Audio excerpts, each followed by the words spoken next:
സർക്കാരിനെയും മുന്നണിയെയും വിഷമവൃത്തത്തിലാക്കിയ നിരവധി വിഷയങ്ങളുടെ കുരുക്കഴിക്കുക എന്ന നിർണായക ദൌത്യമാണ് അടുത്ത UDF യോഗത്തെ കാത്തിരിക്കുന്നത്. വീര്യം കുറഞ്ഞ മദ്യവിൽപ്പനയ്ക്ക് അനുമതി നൽകണോ എന്നതാണ് ഇതിലെ ഏറ്റവും പ്രധാനം. ഒപ്പം PM ശ്രീയിൽ മുന്നണി നിലപാട് എന്തെന്നതും നിർണായകമാണ്.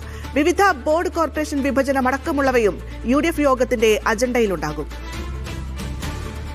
ഒടുവിൽ UDF യോഗത്തിന് തീയതി നിശ്ചയിച്ചു. ഈ മാസം 30-ന് മുഖ്യമന്ത്രിയുടെ ഔദ്യോഗിക വസതിയിലാണ് യോഗം വിളിക്കാത്തതിലുള്ള നീരസം ഘടകകക്ഷികൾ തന്നെ മുഖ്യമന്ത്രിയെ അറിയിച്ചതിന് പിന്നാലെയാണ് തീരുമാനം. സർക്കാരിന്റെ നയപരമായ കാര്യങ്ങളിലടക്കം തീരുമാനമെടുക്കുക എന്നതാണ് യോഗത്തിലെ അജണ്ട.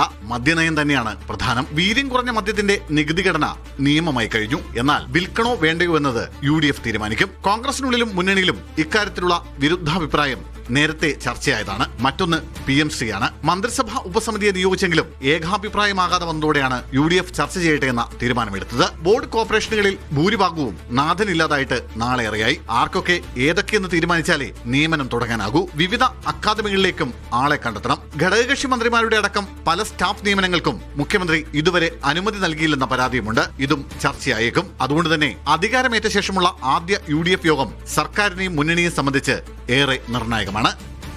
മീഡിയ 1 തിരുവനന്തപുരം.